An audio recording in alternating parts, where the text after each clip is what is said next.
அனைவருக்கும் வணக்கம். சுரேஷ் சார் அவர்களுக்கும் சீஃப் கெஸ்டாக வந்திருக்கும் வணக்கம். என்னோடு இங்கு படித்த முகங்கள் நிறைய தெரியுங்க. அவங்களெல்லாம் பார்க்கும்போது ரொம்ப சந்தோஷமாக இருக்குது. அவங்க நிறைய பேசுனாங்க. நான் இப்போ தான் வந்த உடனே தமிழ் ஐயா என்ன கூப்பிடுவாங்கன்னு நான் எதிர்பார்க்கல. சார் உண்மையிலே நான் ஃபஸ்ட் அட்டம்ப்ட்லேயே அடித்தேன். அடுத்து நான் இங்கே 2023 அக்டோபரில் ஸ்டார்ட் ஆன பேட்சில் ஸ்டார்ட் பண்ணேன். நான் 2023 ஏப்ரலில் 28 வருஷம் சர்வீஸ் பண்ணிவிட்டு எக்ஸ் சர்வீஸ் மேனாக இங்கே வந்தேன். நான் அங்கே சர்வீஸ் பண்ணது சுபேதாராக ரிட்டையர்ட் ஆனேன்.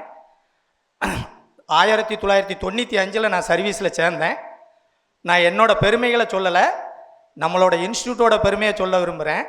அங்கே 28 வருஷம் நான் சர்வீஸ் பண்ணாலும் இங்கே எனக்கு கிடைச்ச 3 மாத ட்ரைனிங்லே நான் அந்த ஃபஸ்ட் அட்டம்ப்ட்லேயே அடிக்க முடிஞ்சது என்னால். அதுக்கு முதல் காரணம், நான் நாள் இங்கே 19ஆம் தேதி அக்டோபர் மாதம் இங்கே கிளாஸுக்கு வந்தேன்னு நினைக்கிறேன். ஒரு 10-20 நாள் லேட்டாக தான் வந்தேன்.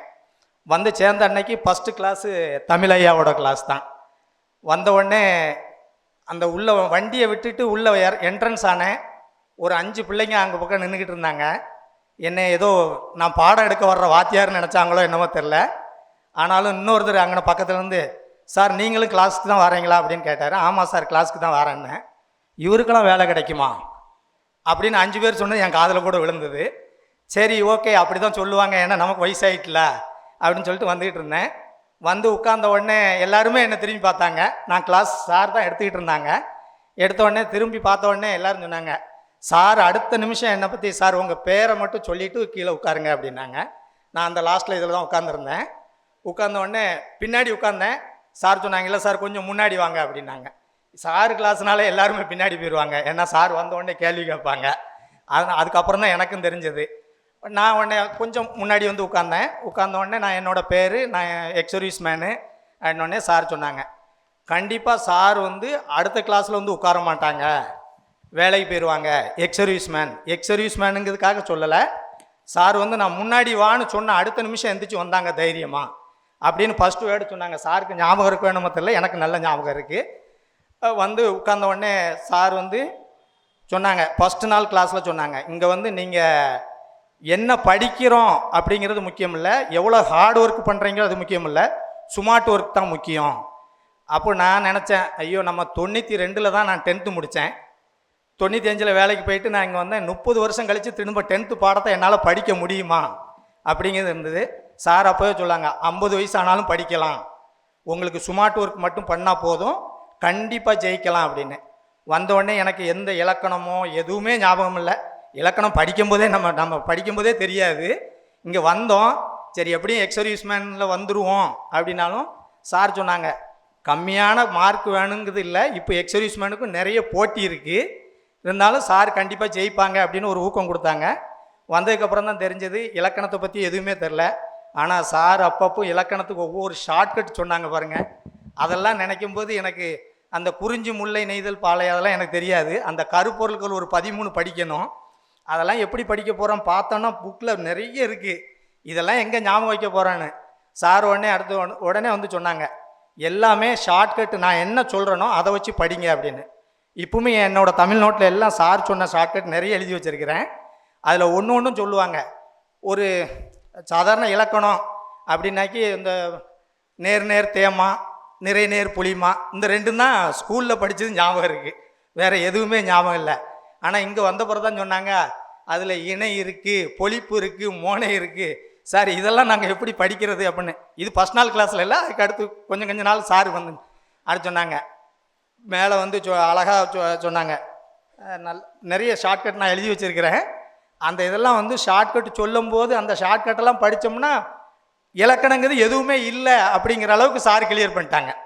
ஏன்னா தமிழ் சாரை பற்றி பெருமையாக பேசிக்கிட்டு இருக்கேன் அப்படின்னாக்கி உண்மையிலே இன்றைக்கி நான் இங்கே நின்று பேசுறதுக்கு காரணம் ஒன்லி தமிழ். எல்லோரும் சொல்லுவாங்க குரூப் 4னாலே தமிழில் 100 மார்க்கு, 100ல் 90 போடணும். நான் 82 மார்க் போட்டேன்.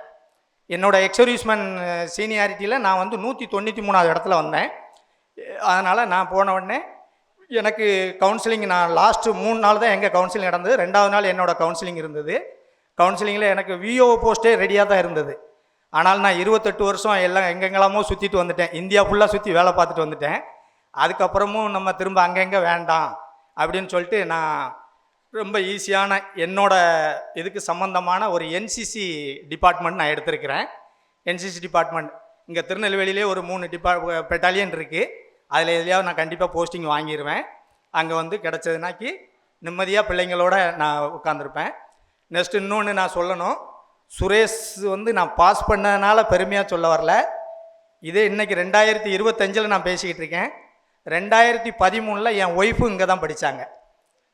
2013 படித்து இன்றைக்கி டீச்சராக இருக்காங்க. நம்ம முன்னீர்பள்ளம் கவர்மெண்ட் ஹையர் செகண்டரி ஸ்கூலில் வரலாறு ஆசிரியராக இருக்காங்க. அவங்க வந்து 2014 டெட்டில் போனாங்க. போன ஒரே காரணம் இந்த சுரேஷ் தான்.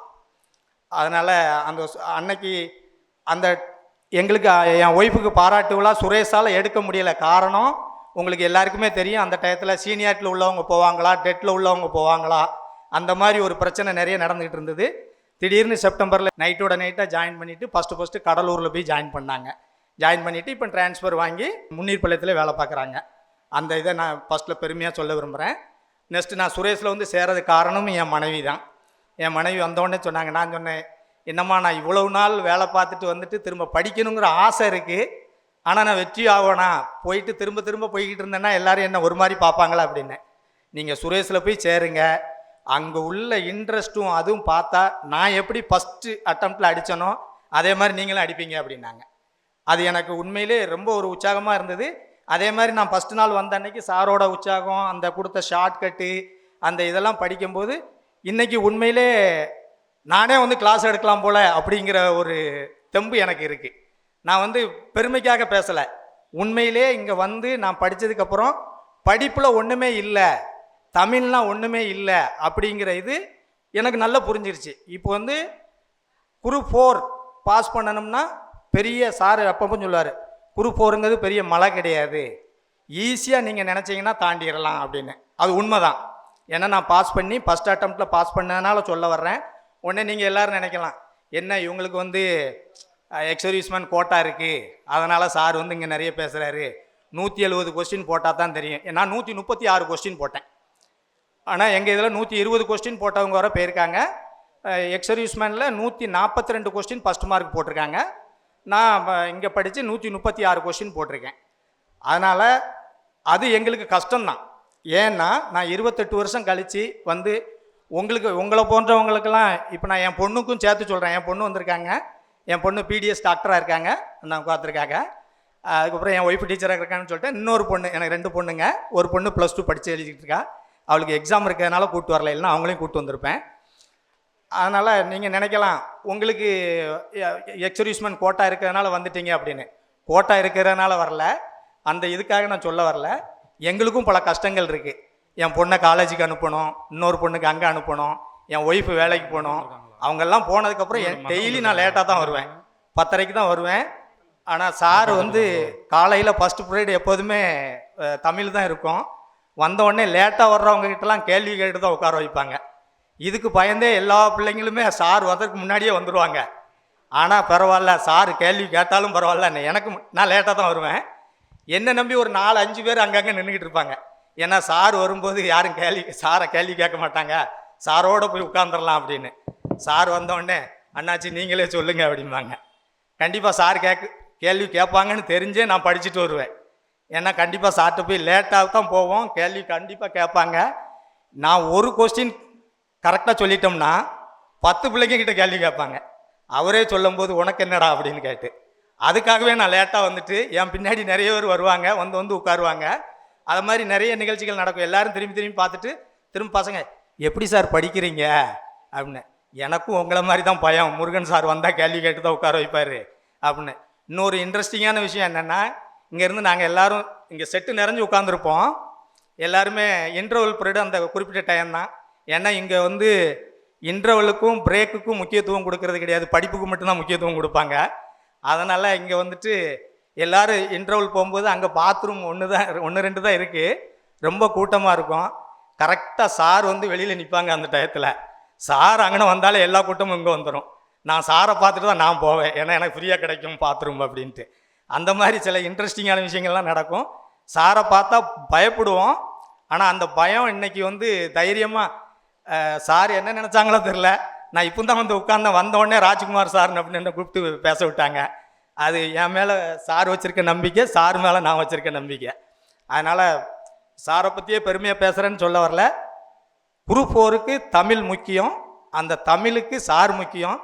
அதனால் நீங்கள் கண்டிப்பாக வந்து இங்கே வந்து சேருங்க. அந்த ஷார்ட்கட்டு ஸ்மார்ட் ஒர்க் பண்ணுங்கள், கண்டிப்பாக ஜெயிக்கலாம். திரும்ப நான் வந்த உடனே இங்கே டெஸ்ட் பேட்ச் எல்லோரும் போடுவாங்க. நானும் டெஸ்ட் பேட்ச் வந்து போட வந்திருந்தேன். வரும்போது எந்த தடவையும் எனக்கு 100 மார்க்கை தாண்டினது கிடையாது. நான் வந்து எப்போதுமே சார்கிட்ட போய் ஒரு நாள் கேட்டேன், சார் இந்த மாதிரி எனக்கு மார்க்கே தாண்டலை அப்படின்னு. அப்போ சார் வந்து ஒரு நாள் கரெக்ஷன் வரும்போது சொன்னாங்க, இங்கே 150க்கு தான் எக்ஸாம் நடக்கும், 200க்கு இல்லை. தமிழில் 75 கொஸ்டின், ஜிஜிஎஸில் ஒரு 50 கொஸ்டின், மேக்ஸில் ஒரு 25 கொஸ்டின் நடக்கும். அந்த 150க்கு சார் வந்து சொல்லுவாங்க, 150க்கு 150 எடுத்து போனவங்க யாரும் வேலைக்கு போனதா சரித்திரமே இல்லை. அதை மாதிரி நீங்கள் நினைக்க வேண்டாம், 70 எடுத்தவங்களும் வேலைக்கு போயிருக்காங்க அப்படின்னு. நான் என்னோடய ஸ்கோர் கார்டை கொண்டு வந்திருக்கேன், அதை உங்ககிட்ட காமிக்கிறதுக்காக தான் கொண்டு வந்தேன். இது என்னோடய ஸ்கோர் கார்டு. இங்கே ஒரு 33 டெஸ்ட்டு போட்டாங்க, ஒரு 2 டெஸ்ட்டில் தான் நான் ஆப்சண்ட் ஆனேன். இதில் நீங்கள் பார்க்கலாம், மார்க் எடுக்கிறதுக்காக வர வேண்டாம், உங்களோட ப்ராக்டிஸ் உங்களோட தைரியத்தை வளவரைக்கிறதுக்காக இருக்கட்டும். படிங்க, நல்ல படிங்க, நிதானமாக போய் எக்ஸாம் எழுதுங்க அப்படிங்க. நான் இந்த 33 டெஸ்ட் எழுதிட்டு போனதுனால குரூப் 4 எக்ஸாம் எனக்கு 34வது எக்ஸாமாக தான் இருந்தது. அதனால் எனக்கு ஃபஸ்ட்டு எக்ஸாம் மாதிரி தெரியல. போயிட்டு ரொம்ப கவனமாக கரெக்டாக இது பண்ணேன், எந்த மிஸ்டேக்கும் இல்லை.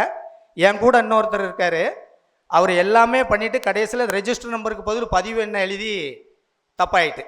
என்னை விட நல்லா படிப்பார் அவர். இன்றைக்கி அவர் நம்பரே வரலை. அதை மாதிரி அந்த நிதானத்தை கற்றுக் கொடுத்தது, ஷார்ட்கட்டை கற்றுக் கொடுத்தது எல்லாமே சுரேஷ் அகாடமின்னு சொல்கிறதுல நான் பெருமைப்படுறேன். கண்டிப்பாக நான் எனக்கு இன்னொரு 12 வருஷம் தான் சர்வீஸ் இருக்குது. இருந்தாலும் நல்ல கண்டிப்பாக ஒரு படித்ததுக்காக சர்வீஸ் போகணும் அப்படிங்கிற ஒரு எண்ணத்தில் வந்து படிக்க வந்தேன். வந்து ஃபஸ்ட்டு எக்ஸாம்லேயே பாஸ் பண்ணி நான் இங்கே வந்து நின்றுக்கிட்டு இருக்கேன். அது ஒன்று. திரும்ப ஐயாவை பார்க்கணுன்னு எனக்கு ரொம்ப நாள் ஆசை. அப்போது எத்தனையோ நாள் நான் ஆஃபீஸில் போய் கேட்பேன், ஐயாவோட அட்ரஸ் வேணும் அப்படின்னு. தலைமைச் செயலகத்தில் ஜெயசீலன் அப்படின்னு ஃபைனான்ஸ் டிபார்ட்மெண்ட்டில் ஒருத்தர் ஒர்க் பண்ணுறாரு. அவங்க உங்ககிட்ட பேசுகிறதுக்காக என் நம்பர் கேட்டாங்க. ஆனால் உங்கள் நம்பரும் எனக்கு கிடைக்கல, உங்களை பார்க்குற வாய்ப்பும் எனக்கு கிடைக்கல. அப்போ தான் அவர் சொன்னார், கண்டிப்பாக என்னைக்கு வெற்றி பெறுவோன்னு அன்னைக்கு சாரை கண்டிப்பாக பார்ப்பேன். அன்னைக்கு நினச்சேன், என்னைக்கு வெற்றி பெற்று நின்று சாரை பார்க்கணும் அப்படின்னு நினச்சேன். உண்மையிலே நான் அதுக்கு பிறகு உங்களை பார்க்கணுங்கிற எண்ணமும் எனக்கு வரல. டெய்லி உங்களோட வீடியோ கேட்பேன், உங்களோட அந்த பால்ட்டியோட இதெல்லாம் கேட்பேன். ரொம்ப உற்சாகமாக இருக்கும். நிறைய உங்களோட பேச்சை கேட்கும்போது எனக்கு உற்சாகமாக இருக்கும். அந்த வெற்றி பெற்று தான் சார்கிட்ட போய் கை கொடுக்கணும் அப்படின்னு.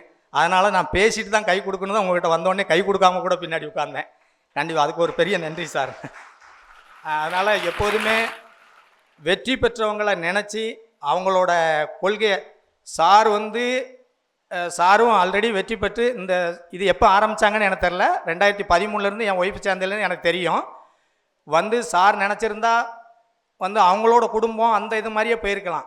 நம்மளை போன்றவங்களும் இதுக்கு ஒரு வழிகாட்டியாக இருக்கணும் அப்படிங்கிறது ஒரு இன்ஸ்டியூட் ஆரம்பித்தாங்கல்ல, அதுக்கு உண்மையிலே சாருக்கு ஒரு பெரிய நன்றி. நான் 48 வயசுலேயும் வந்து இங்கே வந்து எனக்கு ஒரு வேலை கிடைக்கும் அப்படின்னாக்கி நான் வீட்டில் இருந்து படிச்சிருந்தா கண்டிப்பாக வேலை வாங்கியிருக்க முடியாது. ஏன்னா இப்போ ஒரு காம்படிஷனில் எப்படியும் அந்த வழிகாட்டுகிறது தெரியாமல் கண்டிப்பாக போகவே முடியாது. அதனால் அதுக்கு ஒரு வழிகாட்டியாக இருந்ததுக்கு எனக்கு உண்மையிலே சுரேஷ் சார் ஒரு சல்யூட் தான். கண்டிப்பாக நான் எப்பவுமே மறக்க மாட்டேன். ஏன்னா என் ஒய்ஃபுக்கும் வேலை கிடச்சி இந்த சுரேஷ் அகாடமி, எனக்கும் இதுக்கு அடுத்து என் பொண்ணுக்கும் அதே வழியாக தான் இருக்கும்னு நினைக்கிறேன். கண்டிப்பாக இருக்கும். என் பொண்ணு வந்து பிடிஎஸ் டாக்டராக இருக்காங்க. அதனால் இருந்தாலும் அவங்க இந்த மாதிரி போகணும் அப்படின்னு நினச்சா கண்டிப்பாக இந்த அகாடமியில் கொண்டு நான் சேர்த்துருவேன். சேர்த்து கண்டிப்பாக அதுவும் கண்டிப்பாக குரூப் 1ல் வெற்றி பெறுவா. ப்ளஸ் இன்னொரு முக்கியமான விஷயம், நான் குரூப் 2வும் பாஸ் பண்ணி வச்சுருக்கிறேன். அது ரிசல்ட் வந்த அன்னைக்கு சொல்லுவேன். கண்டிப்பாக நான் குரூப் 2லையும் போயிடுவேன். போகும்போதும் ஒரு கண்டிப்பாக ஒரு பாராட்டு விழா இருக்கும், அதுலேயும் நான் வந்து பேசுவேன். சார் வந்தவொடனே சொன்னாங்க, இந்த ஃபோட்டோவில் பேர் வர்றதோட உங்களோட புக்கில் நீங்கள் வந்து அடுத்து நீங்கள் தான் அப்படின்னு ஒன்று வரும் இல்லையா, அந்த இடத்துல உங்கள் ஃபோட்டோவை மனசுக்குள்ளே நினைங்க அப்படின்னாங்க. நான் அன்னைக்கு போய் ஒட்டி வச்சு பார்த்தேன். இங்கே பாருங்கள், அடுத்து நீங்கள் தான்ங்கிற இடத்துல என்னோடய ஃபோட்டோ தான் இருக்குது. நான் கண்டிப்பாக என் பேர் வரணும், இந்த ஃபோட்டோ நினைக்கும் போதெல்லாம் நினைப்பேன், என் ஃபோட்டோ வரணும்னு நினச்சேன். என் ஃபோட்டோ அங்கே இருக்குது இன்றைக்கி. இப்போ அதனால் இந்த ஃபோட்டோ வந்து அன்னைக்கு ஒட்டி வச்சு பார்த்தேன். அதை மாதிரி நீங்களும் ஒரு கொள்கையோடு படித்தா கண்டிப்பாக வெற்றி பெறலாம். நன்றி, வணக்கம். சுரேஷ் IAS அகாடமி, வெற்றியின் முகவரி.